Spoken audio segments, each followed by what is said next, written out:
So for this new paper, finally, all the things that you learned are going to really start paying off. Isn't that nice? Yeah, let's move the microphone a little closer. There. That should be better. Okay, so I'm going to take you through the parts of these figures that I think you won't have seen before, and I'm going to leave the parts of the figures that I think you have seen before or probably have a reasonable way to figure out. Those will be left for you, and then we'll see how we do, and I think we'll do all right. So, first of all, let's look at panel A over here. And so what we've got here is a kind of a weird way of looking at it, but this is the set of initial copies of the virus, initial virus genomes. And so everything with a CN in front of it is one that was isolated in China, and all these with OS are from overseas, I think, designation. And so I think they took the CN2 virus from China. And so if you imagine the virus actually starting off here in the center, then it's making mutations, and the mutations make it go outward. And so these little lines point to where on our little radial chart a particular mutant is. So CN4 is pretty close to the base. CN2 is pretty far from the base. It's got several mutations in it, if I'm interpreting this correctly. And then they're also showing you where each of these things is found, whether it's found commonly in North America, or whether it's commonly found in Asia or Africa or whatever. But I think the important thing to remember here is that all of these sequences are very, very similar. They're going to differ by maybe, I don't know, 5 or 10 nucleotides out of the entire 30,000 base genome at the most. So they're really not that different from each other. These are almost identical, and we give them different names so that we can say exactly which one it comes from, but any one of these would probably protect against any other one if you made a good immune response. All right, so B is also a little bit of a weird one here. I wonder if we can get this to go away. Well, maybe not. That's a shame. There we go. Okay, just got to get off it. So B is showing what they're doing to actually make this virus. And I think we better look at C first before we look at B. So C over here is showing their process. Yeah, like an artist. This is their process. So the vaccine they're going to use is actually just lots and lots of SARS coronavirus 2 that's been grown up in a bunch, and then they're doing things to it to make sure it is inactivated. So it should still have all the same proteins from SARS coronavirus 2, but it should not be able to infect cells. So step one is they isolate the virus from a person, and then they purify this virus, and they're calling that the virus seed. So this is one step removed from actually being in a person that it made sick. Step two is they're going to take that to vero cells, which are from an African green monkey called Cercopithecus ethiops. And these particular cells are very good for growing different kinds of viruses. I used to grow the chicken coronavirus in vero cells, even though they're from a monkey. And you would say, well, how the heck does that work? Yeah, sometimes the proteins that the virus binds to are close enough, even between a chicken and a monkey, that it still works and the virus can still get a grip. Then you could also ask, well, why doesn't the chicken virus, kill us all? And the answer is that it normally gets shut down very fast by the immune system. But vero cells are special because they can't make interferon alpha or beta, type 1 interferon. And type 1 interferon, alpha and beta, is like the cry for help of the ordinary cell of the body. Whenever they get infected, they spit out this interferon response, and this doesn't necessarily protect the cell that's making the interferon, but it's a message to all the cells in the vicinity to watch out and basically start up your antiviral program. And there's a set of things that a cell can do, a set of genes it can express that will be good at fighting most any virus that comes along. And so that's the idea. Vero cells can't signal for help, and so they just sit there mutely and are infected, and the virus spreads. And that's why they're a very good cell for growing lots of different viruses, even ones that would infect different hosts normally. Then they're taking their Vero cells and they're growing them just tons of Vero cells. This thing called a cell factory is a neat thing. It's like a little brick that is optimized for maximum surface area, so you can grow as much virus as possible in the shortest possible amount of time. And so they are filling this up with Vero cells, these monkey cells that are actually kind of a cancer cell. The cells grow themselves just indefinitely like a tumor would. And as long as you keep feeding them, they're great. They stay alive. And we're growing these cells to be virus food. So the virus is going to infect them and destroy them and make new copies of virus in them. And that's the real goal here. We need to make a ton of virus. So we take our cell factory, we drain out all the medium, which is this orangey red stuff in here. And then we are going to clarify, which means put it in the centrifuge, spin it around, and get all the cell chunks out. Because the cells will have some virus in them, but they'll also just have a bunch of junk there, which can even sort of inhibit downstream things. You don't want to make a person immune to bits of monkey cell. You want to make them immune to SARS coronavirus 2. And there's a potential risk that you would set off some kind of autoimmune response if the protein from the monkey happened to be close enough to the protein from a human and you started injecting a bunch of that. So it's possible. Not super likely, but possible. So great. All right, we got it. And then we're storing it, below 40 degrees Celsius, which, fine. Of course, because if it goes above 40 degrees Celsius, the proteins misfold and this whole thing is dead. All right, so you're going to take a whole bunch, 50 liters at a time of high concentration virus. Now, in my heyday, my very best day, I managed to grow about 4 liters of SARS coronavirus 1, and that was a very large feat. What they're doing here is just the industrialized version of this. And it would take many, many cell factories, probably, 100 of these or so, filling an entire incubator to generate something like 50 liters. That's, imagine that in fish tank volumes. That's, about 4 liters to the gallon? So that's like it's like a 12-gallon fish tank, if that gives you some perspective. But that's a lot of concentrated virus. So each milliliter of this virus will have somewhere a little bit above 1 million copies of the virus in it. And so 1 million copies per milliliter, multiply that up to a liter, and now you've got 1 billion copies per liter, and you got 50 liters, so you got 50 billion copies. And there are only 8 billion people on Earth, so you have what? Several. Let's see, 8 times 5, 8 times 6. You got about 6 copies of active virus per human being on the face of the Earth right now. All concentrated in one little spot. So, dangerous to work with at this stage. Then you're going to put in a thing called beta-propiolactone. This is a neat little chemical that will go in and specifically break down RNA. It just breaks it apart, snaps it in half, and so you can go in and kind of, you won't disrupt the actual virus, but you will make it totally non-infectious. And then they're doing a validation, which is they try to grow a little bit of the virus just to prove that it can't be grown, it is not infectious. And they confirm that, or they could also do some other tests to see whether or not the RNA is actually fragmented the way it should be, and it should be fragmented thoroughly. Okay, and they would go in with a vast overkill amount of beta-propiolactone. And then the last step is, now that they've got this virus, there's actually only a little bit of virus in there in a lot of this just cell medium, because viruses are very, very tiny. And so even this high amount of viruses is still distributed throughout a 12.5-gallon fish tank's worth of cell culture medium, which is an expensive thing in and of itself.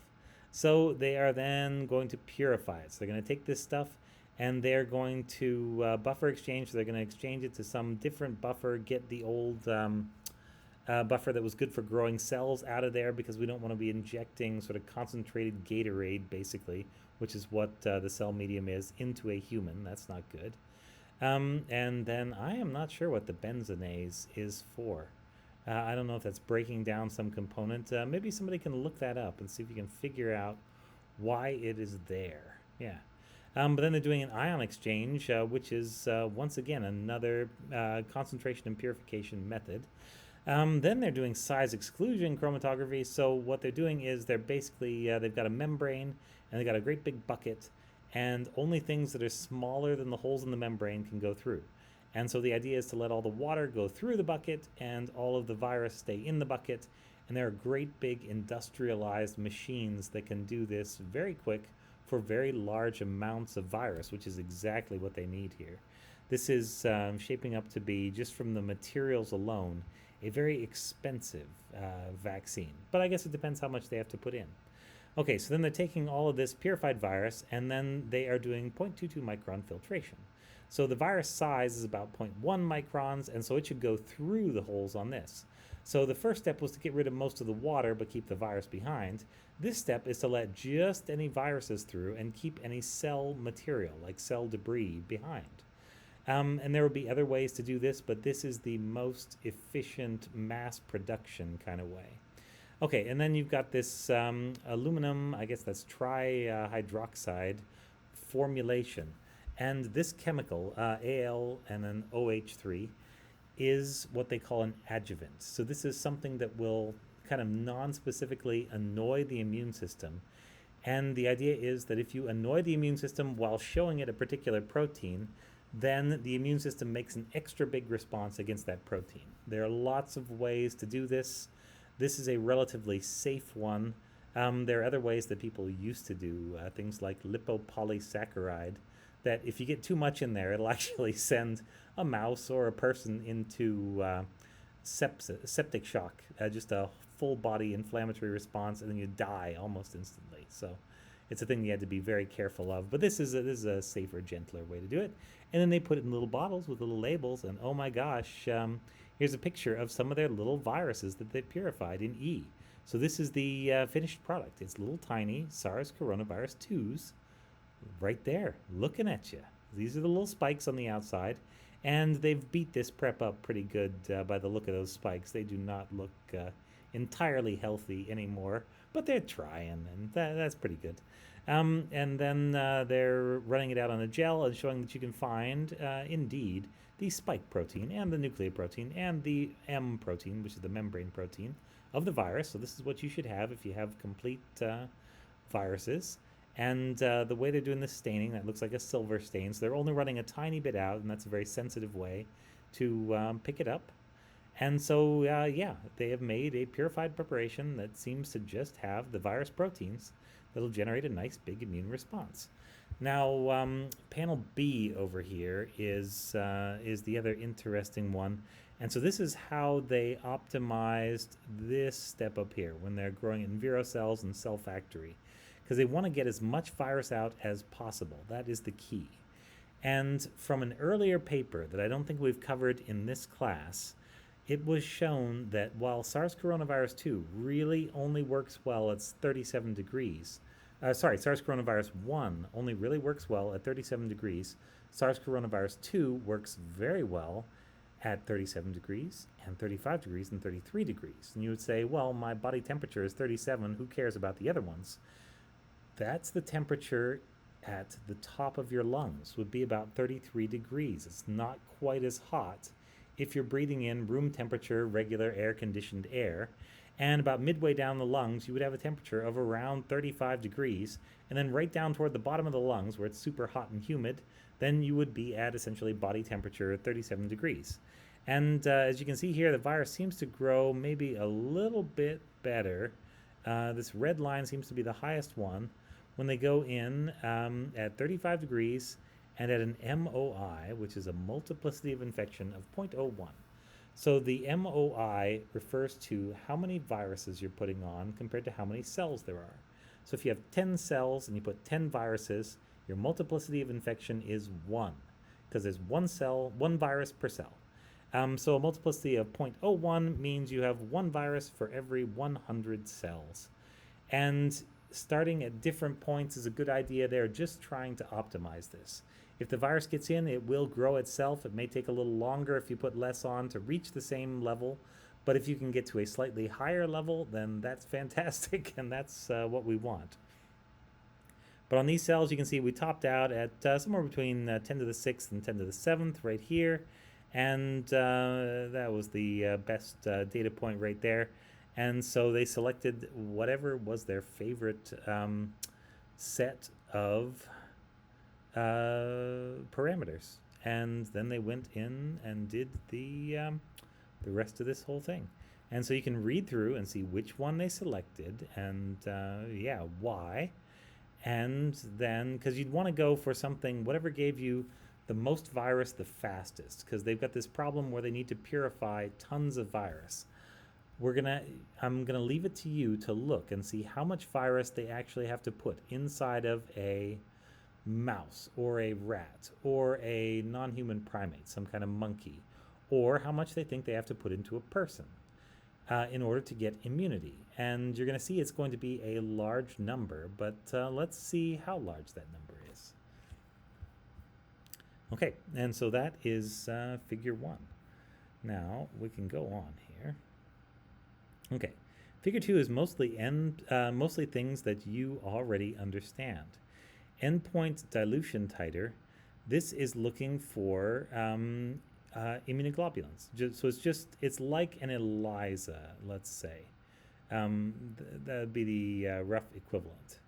And then down here in the mice, we've actually got a neutralization titer. So EC50 means effective concentration to knock out 50% of the virus.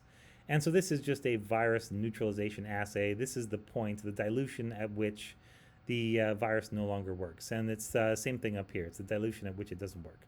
So 10 to the 4th means you can dilute it 10,000 times and it will still block 50% of the virus from, or bind 50% of the maximum amount of virus that's there. And this one is showing the point at which you can block 50% of the virus from getting in. And look at those titers. 10 to the 3rd means you've got a 1,000 neutralization titer, which is really good. 1 in 1,000 still knocks out half of the virus. With some of these other things, you'll see much lower titers. So over here, they're actually looking at some neutralizing antibodies from people, and they're showing that in the 5 people that they sampled, which is a small sample, and these are actually rather low numbers. They look like maybe people that had mild infections. They're only getting, let's see, so this is 100, this is going to be 200, 400, 600, 800, and then that's, this is 10. That's going to be 20, 40, 60, 80, and 100. And so they're running in at about 60. So 60 is the amount you get from a human, and they're easily clearing 600 and possibly even 6,000 with the mice and also with the rats. And the amount of antibodies going up over time. So, wow, if a human immune system was the same as a rat immune system, man, would this be good. Yeah. Okay, and so we'll leave the rest of this one for you and for our discussion. And then we'll go down here. So what do you need for this one? You need to know, so you're going to have to look in the thing and see what the difference between placebo and sham is. And so here it's saying that adjuvant only, so that aluminum hydroxide, if they just put that in, they're going to call it sham, which is like fake infection, but it does have adjuvant, so you will annoy the immune system. You just won't tell it what to be annoyed about. And then placebo is when they're going in with no adjuvant and no vaccine. And all the other ones are when they're going in with actual vaccine, which they're calling PiCoVacc, and the adjuvant. Let's see, down here, you're going to look at these and tell me how you think they look. The HE at the bottom, which it also says at the bottom of this thing, is hematoxylin and eosin staining. And if you have taken the histology course, you probably know all about this. These are 2 dyes that give a very nice appearance on sort of tissue sections. The hematoxylin is going to give you this sort of purplish stain. It's going to light up things like nuclei. The eosin is going to stain, I think it's acidic things, but I could have this backwards. And that's going to be the bright pink areas. And so the little purple stuff's going to show you where the nuclei are and where some of the immune cells invading the area are, because they're mostly nucleus. And the pink stuff is going to show you areas of just destruction, because there shouldn't be just cytoplasm without a nucleus ever, because that's not how cells work. All right, and then yeah, this one is actually not bad. This is like basically doing a phase 1 clinical trial, but on a primate of some sort, and you can figure out which primate it is, and just looking to see, for example, if there is antibody-mediated enhancement. I think they call it antibody-dependent enhancement, ADE. And so, yeah, I'll leave that to you. And what they're looking at here are different markers. So CD3 positive cells would be a variety of immune cells. They would include the helper T cells and the killer T cells. CD4 positive cells are going to be helper T cells. CD8 positive cells are going to be killer T cells. And there's a couple other things that would have CD4 on it, for example. But for the most part, that's what they're going to be looking at. And I think they're looking from blood, and most of the stuff there in blood would be these guys. Then down here, these are things that white blood cells can produce. So you got TNF alpha, tumor necrosis factor alpha, and you can read about that and what it does and what kind of cells produce it. Yeah, a hint will be, I believe macrophages are heavily involved. You got interferon gamma, which is a neat thing. This is a kind of a secret message. Like you had interferon alpha and beta for regular cells to call for help. Interferon gamma is, it's kind of how immune cells talk to each other. It's not necessarily a call for help. A lot of times it's a signal that they have been activated and they are on patrol. So it's like the little light on top of a police car, maybe. And then over here you got interleukin 2, and this is going to be a, I believe that is one of those pro-inflammatory cytokines. But once again, have a look at it. Have a look at all these. And I'd like to see if you can come up with a good explanation for what these are. And then, yeah, let's talk about all of this. I think you're going to find this paper fairly straightforward compared to all of the heavy technical papers that we've done up to this point. And I think it's going to be like this right through the end of the course. So yeah, all that hard work you've done is going to start paying off big time. And I'm hoping that's going to feel good, because once you start running into things that you already know, this is a really nice feeling. It means, you know what, you've learned something. You've actually covered some particular area of the subject to a point where it's actually internalized, where you know it and understand it. And that's great. That's like the reason why we're doing the thing that we're doing. So thanks very much. That's the end of this, and dig into this paper.